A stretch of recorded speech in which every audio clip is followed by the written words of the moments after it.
Oh, come on in. But take your coat off, and I hope you didn't get too cold and wet from the storm. Sit on down, and I believe I promised you tonight, All That Lives Shall Feed, which a very talented artist named Chris Dow drew the cover of.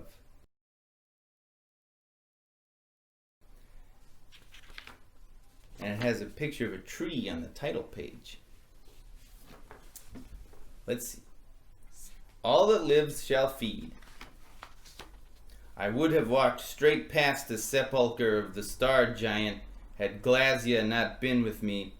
We moved speechlessly through the woods on the stage of a hearse until midnight, when under the light of the moon and the shadow of the November-stripped oaks, Glazia bid the spectral mare stop at the cemetery's pointed gates. "Valefor," he said to me, not with his tongue, but with his mind. "Follow." We passed the sexton's house, from whose highest window I saw his deep-eyed face peering. We stepped between endless new-tilled graves. I spotted a bright moonlit stone reading George Smith, 1737 to 1740. "Valefor, do not stop," urged Glazia. An owl watched us from the branch of an outstretched oak, but I alone heard my teacher. The sepulchre stood apart from the others in a wide and shallow crater. I say I would have walked past the sepulchre, not because I did not see it, my teacher had taught me how to see it, but because I did not like nearing it. Even so, Glazia led me to its door under the ghastly tympanum, all the color of black wine. Light from flameless lamps shone through stained glass, on which danced images of skeletons whose shapes were unwholesome to my new eyes. As we stood at the black-barred door, Glazia said, "In the belly of this sepulchre rests a terrible giant from another star who sleeps, but who will not sleep for long. Our church has, from the 60th chapter of the Black Pullet, learned the means by which to awaken and enslave the brute." I nearly answered him in speech, for which poor habit I had been scolded endlessly. Instead, I spoke how he spoke. "What are the means, Father?" "The sepulchre lives, Valefor," Glazia said, turning to me as he unbarred the door, "and I will feed it." He turned and strode in. Where a sarcophagus might have been on the floor, writhed a great wet-lipped mouth. A veined and bilious tongue the size of a gravestone tipped out from between the lips and then retreated. "Father," I begged silently, "have you brought me here to watch you die?" "Our church has overcome death's hindrances," Glazia said, though his was not the mouth that moved. "But Father," I said, "why did you bring me here?" I hoped he'd not ask me to join him, as I was unprepared to die.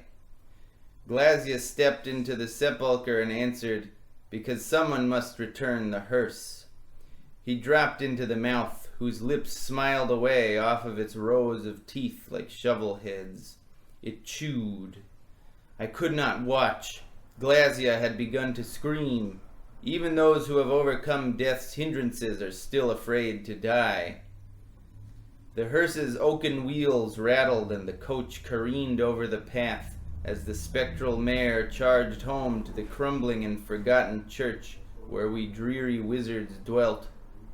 Without breath I related Glazia's fate to his twin sister Labolus, she having stitched for herself and for Glazia dresses from found cerements, and having possessed her same shape, Glazia and Labolus could both have been sisters.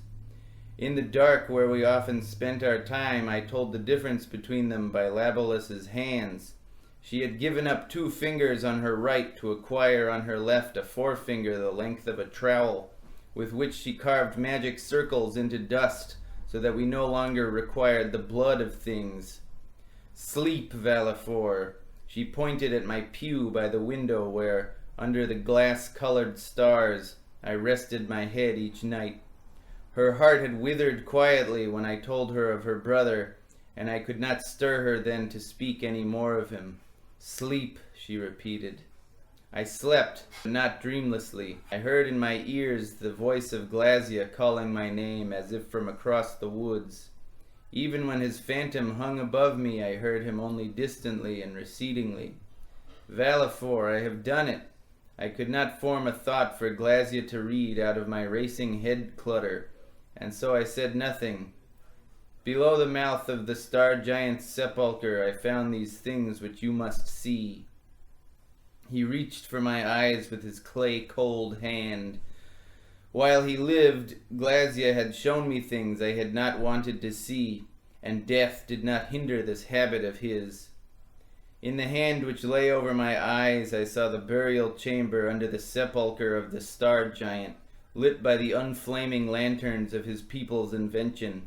His ship-long corpse lay sprawled on a great slab of marble, stained and sprayed with the black funereal ooze that escaped him as he decayed.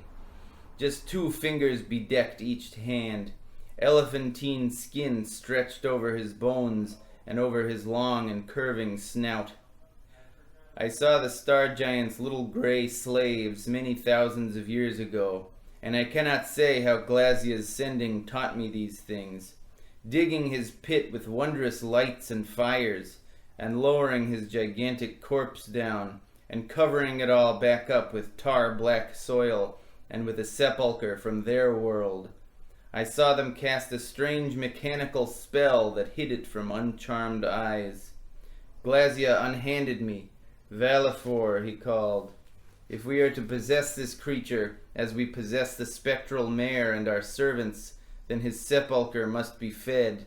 As dawn broke, in my dreams or over the trees, Glazia's voice weakened until the sunlight touched it and blew it out. If my sister, slaves hunger, beg of... I was the last to rise. Our servants read in silence at the altar, but Labalus sat at my pew. My brother spoke to you last night, she said to me in our silent fashion. To me as well. He said the star giant's sepulchre must be fed if we are to groom his obedience, I said. But I saw how he died, mother. He knows more now than he did then. He paved us a road, Valifor, but we have little time to travel it. The sexton and his family too seek entrance to the star giant's chamber below. What use is it to them? I asked. Valifor, has any grave there ever seemed settled to you? The dirt untilled, the stone vined and forgotten? I did not understand, and so I kept still. They are a family of ghouls, scavengers, and in the star giant they see a feast, in which feast I see the desecration of a terrible servant indeed. But Glazia showed me the star giant, mother. He is too great. We could never enslave such a creature. Hasn't my brother restored the spectral mare, who has since not felt one throe of will? I meant to object further, but Labalus moved her finger to my lips. My brother in my dream made me understand in the 61st chapter of the Black Pullet the way to provide the star giant's tomb its food. Gather me wood from the hanging oak. I walked half the day through the woods until, a short but wary distance from the village, I found the oak from which men were hanged. Listless wind knocked 4 dead men against each other, and yellow claws of leaves swept under their feet. I did not need an axe to take the block of wood I'd been sent to gather any more than I needed ears to hear Labolas's command. The hanging oak placed a block at my feet. It was always kind to us, and though they did not know it, so were those fearful creatures in the village who hanged so many souls on the oak as to ensorcel it. Had I known then what Labalus would discover, I would not have touched the tree. I walked until night fell once more. Inside the church the servants sat at the first pews and watched Labalus carve with her trowel-long finger a magic circle into dust she'd spread before the altar. Without speaking or looking up, she reached out with her right hand for the block. On her ring finger, swayed by its bow, a copper key we had forged many years ago for reasons I had not been told. She set the block inside the wavering circle and dug the key into it. It passed as through water and bore a shimmering keyhole into the wood. Labalus stood from her knees, and as the key began to wriggle, she said, "The key now corks a bottle of oak full of every imp in hell." I saw the key jump in its keyhole, but she did not. "Time is short, Valefor," she said, beckoning me to reach into the circle and take what she held.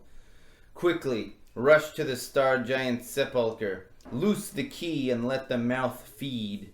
Finally, the key jumped out of the keyhole. For a moment of shocked and silent eternity, I, Labalus, and our servants all stared into it. But at once from it poured a geyser of hell's animals, of which I can relate only the most impoverished description. Several horned and weeping dogs at once beset Labalus. As she disappeared beneath them, she kicked the block and key out of the circle. The block landed upside down, but the stream of demons righted it and filled the church. I could not watch what those fiends trapped with Labalus in the magic circle did to her, and what I did watch the fiends outside the circle do to the servants shall never leave my pen. By the grace of some observant being I'll not guess about, I was spared long enough to crawl unnoticed by the creatures leaping over me, and return the key to the keyhole to stem their egress. They only came to chase me when I had reached the church doors, and when they had finished scouring their tongues against the last pools of my teachers' and servants' blood. All but those trapped in the circle bounded down the nave and over the pews to me. With my palm pressed desperately over the key, I clambered onto the spectral mare and ordered her to gallop to the cemetery. She sped wildly through the woods, but could not give a wide berth to our pursuers while still yoked to the hearse. I reached madly to untether the spectral mare from it, and when we finally left it lying behind us, she began so to gallop that even the winds of hell could not catch her. Still, I knew I had little time as we drew upon the cemetery gates. To resurrect and hide behind the star giant was my only path other than to accept an eternal chase by weeping mongrels. As I fled for the black sepulchre, I could feel the key pushing so frantically against my palm that I feared it would pierce me and demons would flow through a hole in my hand. I pressed past the bars to the sepulchre, and the wet-lipped mouth on the floor smiled hungrily and widened. I expected at every moment that my hunters would catch up and pitch me into the mouth, and so it took me no moment at all to throw the block of wood down the sepulchre's throat. I watched the key shoot from the keyhole, and watched another stream of demons spiral from the spinning block before the lips shut. I felt the earth below me rumble, and I fled some way to that new-tilled grave of George Smith. As I watched the sepulchre and the stones all around it fall into the earth and braced myself for what I would see, I heard screaming from the sexton's house. I turned and watched him and his bony family race to the site of the catastrophe, starving, for scavengers cannot eat the living. The star giant rose like a cresting whale out from the chasm into which his sepulchre had plunged. He scaled up onto the ground and gazed into the sky. The sexton and his ghouls cried that they would perish now that I had wasted their feast, which plowed toward us. I fled to the star giant, screaming and begging that he protect me from those animals who dug up what they buried. I believe his hunger more than my pleas drove him to the ghouls. He trampled me like a mouse with his round and thick-skinned foot. My ghost erupted then from my pounded flesh like a cork from a bottle, like that key from the block of hanging wood. I saw then as Glazia had seen. My gaze unfettered, I saw the star giant reach with the 2 fingers of his hand to pile the sexton and his family upon his snouted jaw. I saw the demons who had chased me finally crash through the cemetery gates, only to turn their tails at the sight of the feeding, steeple-tall star giant. I saw them flee into the woods, leaf hissing, hedge quivering. I saw within the star giant's mouth as he chewed the sexton and his family. I saw those ghouls who yet lived clawing, scratching, and biting at his tongue and at his throat. Perhaps it wasn't life I'd given the giant after all. As he chewed them, they chewed back. Thanks for coming by again and listening to my story. I hope you had a good time, and I'll see you next time on House Call with Dr. Schranz.